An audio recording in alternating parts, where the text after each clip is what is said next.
Hello everyone, my name is Tiana Taylor and I am currently studying a Masters of Secondary Education. Today we will be looking at how effective feedback enhances student learning and achievement. Effective feedback practices provide the bridge between assessment and learning. There is a strong evidence base behind the impact of feedback. It is a cost-effective approach to enhancing student outcomes and it can be implemented in any educational context. Effective feedback encourages self-reflection, allows students to actively monitor and evaluate their own learning, and facilitates self-direction and motivation. It supports continuous, collaborative, active, and self-directed learning. The Australian Professional Standards for Teachers make clear that teachers at all career stages are expected to be able to assess student learning and to provide feedback to students on their learning. So, how effective can feedback really be? In a study conducted by Hattie and Timperley in 2007, they reviewed 196 studies on feedback and determined that effective feedback can almost double the average student growth over one school year. Another report by Dylan William in 2010 found the same result with studies on feedback accelerating the pace of student learning by at least 50%. Studies by Black and William also show that improved formative assessment along with effective feedback helps to lower achieving students more than the rest, subsequently raising the overall standard of attainment while reducing the gap between different student achievement levels.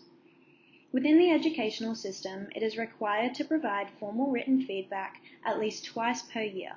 By involving parents and carers in the learning process by providing frequent, effective feedback about their child's learning progress and strategies to continue improving, parents may help improve the overall student achievement. Feedback is a compelling influence on learner achievement. When teachers see or at least are open to what learners know, what they understand, where they make errors, when they have misconceptions when they are not engaged, then teaching and learning can be synchronized and powerful. In order to successfully use feedback effectively, it is important to understand and define the learning goals. Hattie and Timperley and Black and William provide two well-referenced models that form the basis for delivering effective feedback to students. Both agree that the overall purpose of feedback is to achieve changes in student learning so that student understanding and performance meet the identified learning goals. Their core elements focus on addressing where the learner is going, where the learner is right now, and where the learner is going to next. This is also known as feed up, feedback, and feed forward. When effective feedback processes are followed, students should change what they do to address the set learning goals more successfully, and teachers will adapt their teaching strategies to help students make progress in areas identified as needing attention. Feedback operates on or can be geared towards three levels. These include the task level, the process level, and the personal level. Feedback aimed at the task or product describes students' performance and may offer students directions on how to acquire more, different, or correct information. Task level feedback is not the most powerful kind as it is not generalizable to all tasks. However, this level of feedback can be effective when the information it provides about the task is later used for improving strategies or self-regulation. Feedback aimed at the process levels of understanding focuses on how the student has completed a task or created a product. It provides a deeper understanding of learning, enabling the student to appreciate relationships between strategies and performance, which helps them to transfer skills to more difficult or unfamiliar tasks. Process-level feedback on metacognitive processes promotes confidence and learner autonomy. Feedback focused on the personal level is directed to the self and contains little task-related information. This is the least effective level of feedback as it rarely leads to more engagement, enhanced self-efficacy, or better understanding of the task. In fact, praise often directs attention away from the task. When feedback draws attention to the self, students have a high fear of failure, and it becomes risky for students to tackle challenging tasks or to try hard. The characteristics of good feedback involve focusing on three main areas: setting a goal, the kind of feedback used, and the level of feedback. When setting a goal for students, it is important to be specific and challenging, with criteria emphasizing a high-quality performance on the task. The goals must be communicated in a way that students understand, and the feedback must address the task goals directly. When looking at the kind of feedback that is effective, it needs to draw attention to the positive elements of the performance and refer to changes in performance from previous efforts. Constructive criticism is most useful as it provides the student with a new perspective on how to improve and motivates the students to try different approaches. Self-assessment is also a useful tool as it encourages student autonomy and self-management during assessment periods. The level of feedback should focus on providing information about the task, how well it was performed, and how to do it more effectively.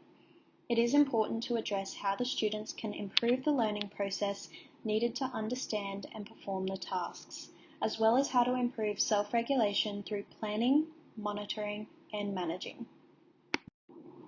So, how can we improve feedback in school? Focusing on various practices such as combining feedback and instruction, focusing on learning intentions and success criteria, intervening quickly, and ensuring the feedback is engaging will promote effective feedback. Effective feedback follows instruction. To combine these, teachers should select and sequence the learning instruction and integrate it with opportunities to gather information about the assessment. When designing assessment, it is important to set checkpoints to monitor student understanding so that alternative instruction can be given to those who need it prior to moving forward with additional content. Effective feedback focuses on the learning intentions and success criteria. It is important to be explicit with this feedback as it directs attention to the intended learning goal and offers specific information for improvement. Feedback should focus on the most important needs first, but be limited to 2 to 3 specific recommendations. Teachers can adjust their feedback based on individual needs and preferences to learning, however. Key questions to guide feedback may include: what are the goals? What progress is being made towards the goals? And what needs to be undertaken to make better progress? Providing prompts throughout the learning experience and directly asking students what support they need ensures that they are able to effectively implement the feedback that they are receiving. To ensure students engage with and act upon feedback, it is important that the teacher not provide too much of it. When too much feedback is given, it doesn't deepen the learning if the student doesn't need to think or do anything for themselves. Feedback should be targeted less about improvement and more about corrections. To demonstrate the importance of feedback, teachers should allocate set time to act upon it. Implementing routines or breaking tasks into stages can assist students in navigating through the feedback. The Australian Professional Standards for Teachers make clear that teachers at all career stages are expected to be able to assess student learning and to provide feedback to students on their learning. Given the compelling evidence, educators are encouraged to incorporate effective feedback practices. Thank you.